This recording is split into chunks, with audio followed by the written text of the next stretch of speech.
Оставка! Оставка! Оставка! Оставка! Оставка! Оставка! Протестирам, защото искам мафията най-накрая да се тръгне от българската властта в България. Протестирам, защото искам да поддържам младите хора в България, за да могат да се развиват там и да нямат моята съдба да живеят, да търсят на бъдещето си и потенциал в други страни, както мен тук в САЩ. Мисля, че е крайно време да се отървем от комунистическото минало, от наследството на държавна сигурност и от охраната на Тодор Живков. Те просто нямат вече място в българската политика. Протестирам първо, защото искам да покажа солидарност с нашите приятели и семейства в България. Затова сме и тук по същото време.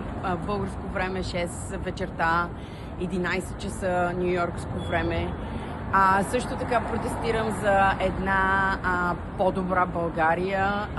Трябва да изпъдим Певски и Борисов от управлението, за да може да влезе свежа кръв, за да могат младите да имат свободата да бъдат предприемачи и да направят България едно място, където всички искаме да се приберем. Протестирам, защото в България корупцията прекалено дълго време продължаваше, стигна до нива, които повече не се търпи.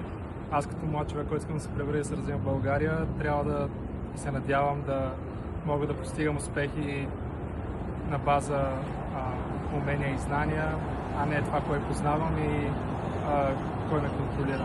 И политиката, това нещо продължаваше прекалено дълго. Надявам се за една политическа класа, която би ни извела в по-добър живот. Защото искаме да се приберем в свободна България. Протестираме, защото искаме да се развиваме в България и това няма как да се случи, докато има такова ниво на корупция. Благодаря.